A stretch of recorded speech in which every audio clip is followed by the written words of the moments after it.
Rural Alberta Advantage. How did you guys get started? How long have you guys been together?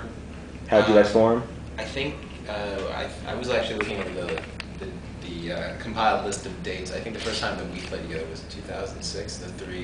The three of us together as one. Paul and I had been doing it a while before. Just kind of. Where did you two meet? We met through Amy. Through Amy, actually. Yeah. Amy and Paul were in a band together previous to this, Yeah. and Paul and I were sort of hosting an open mic night in Toronto, and that's kind of where this sound that we have kind of came from. It's a real stripped down, based around like acoustic guitars and a lot of percussion. So How would you describe your sound? Like, one sentence, pithy, elevator pitch.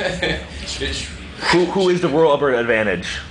Shouldn't we have like planned that? Like, the amount of times we've been asked that, I don't even know how to describe it. Is that a good thing? We can't describe it. It's like a lot of stuff at once, right? It's like folk and I would say it's like a pop and folky punk, a punk folk kind of. We just had to answer this for the other thing. It was, I said percussive indie folk, and then someone I like else that. said rustic pop. Someone else called it, and we like both of those. Yeah. So this is like our little now that if we have to those are the buzzwords. I think because we're sort of bringing together like a lot of different things at once. People find have a hard time sort of being like, yeah, it's this, but then sometimes it's also this, So That's totally it's That's a lot of different things. Like every review I've ever read is like totally different. Like some of them are like, whoa, the drums done, and some of them are like focused on the harmonies. Some of them are focused on like the neutral milk-esque like vocals and nils, and so it's different things to different people, I guess. Now, who plays drums in this band? I do. You're really good. No, because I mean that because I feel like your sound is based around the power of the drums. I listen to the album, I feel like everything's revolving around. But we actually both play percussion, and so there's a lot of I think the driving elements of the percussion come from the dynamic between me and Amy. Thank you, but I mean, Paul is like incredible. So. Yeah, I mean it really it's guitar-driven indie rock, but I feel like the drums are what really is centered around it and really propels it forward and really brings it to another level, more than a lot of other contemporary bands I've heard out there. Cool. Are you all guys familiar with the band Frightened Rabbit out of Scotland? Yes. Because one thing when I heard your album really struck me as almost like a sister album to their album last year, which was my #1 album last year by itself, actually, Midnight Organ Fight. Midnight Organ Fight. Thank you. I always get confused. And it almost felt like, it's just They like... had to start with eMusic too, by the way. Did they? Hey. Good job. We distributed their first record. You guys are good. Yeah. But it really felt almost like, your album could be a follow-up to their album or vice versa. And it just seemed like a really... You guys are doing two very similar things, but it's both, you do it in your own way, but it's just really, really cool. So how did you meet up with eMusic? Because you are an eMusic Select band, you, I guess, are signed to their label or their incubator or whatever? I guess it's like well, you can answer what you know if you want. Well, it's just like a little boutique thing where there's bands that we find that are, underappreciated or underloved or underexposed or undersigned, just under, and we find them and we have this nice platform of like 400,000 people who are this captive audience, and so we promote stuff that we like, and what's funny with them is that it was actually a eMusic subscriber, just this dude, he's a lawyer in Santa Barbara, who just randomly randomly found them and really liked it, and then posted a message on the eMusic message boards saying, Yancey, check this out, because I'd always said, if you find something. So they was literally discovered through a message board on eMusic. He posted it, he was like, check this out, and a link to the MySpace, and I think within a half hour I emailed you guys. You guys wrote back the same day, and it was just immediately like, okay, we're gonna do this.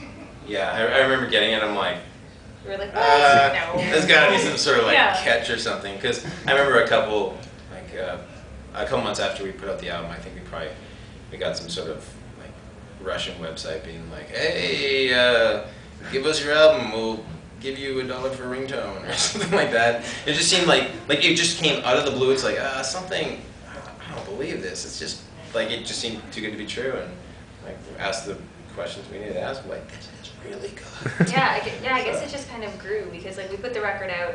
We were supposed to, when we were recording, we recorded with Roger for almost a year, and we were supposed to put it on this brand new record label, and then the guy who was going to make the record label was like, I'm not going to make a record label anymore. So we were like, oh, okay. So we just kind of started selling it at shows by ourselves, and then blogs like yours, I guess, started kind of picking up on it.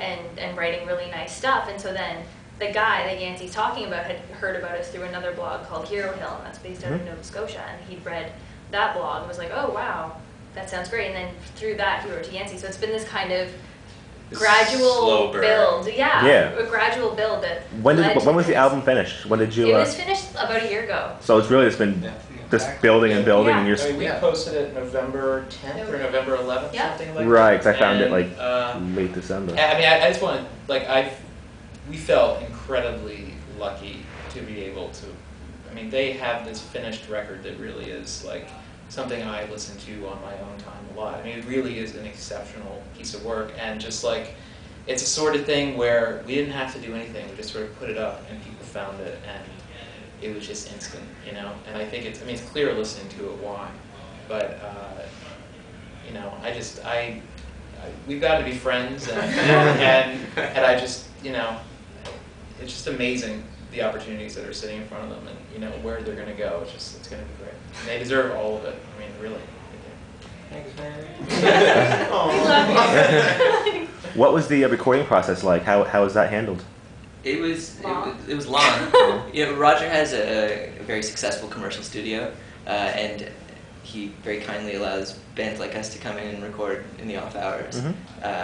And so the times, you know, it's not like your standard like days of sessions of recording. It's more like where we can fit some time, we're fitting time in. And so we had this like very long reflective process of making the record, and it was over months and months. Were all the songs written beforehand, or were they done in studio? Yeah, there was Frank is the only one I think that was kind of like during. There was Luciana, we're finishing it up at that point. We finalized them, but most were written. Most of them were pretty much done. Them live. Like. It was just a matter of Had you been playing live in Toronto, or were you touring, or? Toronto, basically. Yeah, basically, like, you know, a little places outside of Toronto. Like. Yeah, like we go Montreal, Kingston. We went out east. Like, but that was February. But that wasn't. That was right around we finished the record. You're right. Yeah, that was once we finished the record. Before that, it was just completely local almost. Yeah, pretty much local. What's the music scene like in Toronto? Great. It's really great. What are some? What are your like favorite bands from that area that? So many. How are we gonna pick? Yeah, it's impossible. The Melgrove Band. Melgrove Band, yeah. So I really like Hooded Fang. They're a new band. Bicycles. Great. Bicycles, so we're done now. Like I'm a big fan of Sun Parvo players. They put on a really great show. Day Month Year, gotta throw it. We were playing like 80 times at this festival, which is awesome. Yeah, playing now. OBJU, yeah. OBJU, of course. Yeah. Like we've just made like a lot of really good friends in the Toronto scene. So. Do you have any good stories about this Toronto scene, or playing down there, or like, you know, what's like the craziest show you've had, or? Well, 10:59 last my birthday party. Oh God, your birthday party.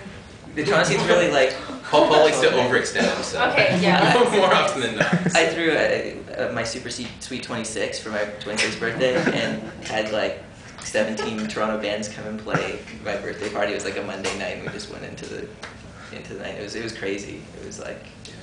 How did you fit, you know, that many bands and? It was just backline. It was like kind of like they do here, right? It was just like backline, and like people came up and played 3 songs at a time, and it was just amazing. It was just like Toronto scene love, and it's like OBJU and all these like amazing bands came in. Yeah, it's awesome.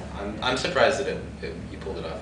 You did well. Considering how I've seen some pretty much gong shows with that same sort of idea. Like, you managed to rope it in. So. The same thing happened like last weekend for there's this house 10:59, and it was just crazy. They had a big party that was all night. We were asked to play, and we just went, and it's just this basement, and like every like fantastic like Canadian band that you would normally, you know, probably pay quite a bit of money to go see at like a large venue was just down in this basement playing like all night long. You could just go down and see like Born Ruffians just like playing just.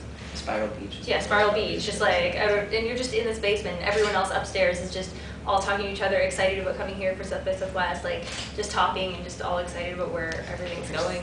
Was this sort of like pre-South by Southwest sort of like vibe going out? Oh man, it's gonna be so great. You know? Yeah, just like Canadian Music Week excitement, and then excitement for this, and just basically, the feeling of where the music scene in Toronto is taking all sorts of people, like all over the place, including us here now, which is, we still can't even really believe it. Like, It was It's really also cool. not to say what your favorite shows were, but the first show, the first U.S. show in New York at Pianos. Oh God. In January, was it? Yeah, it was sold out, and everyone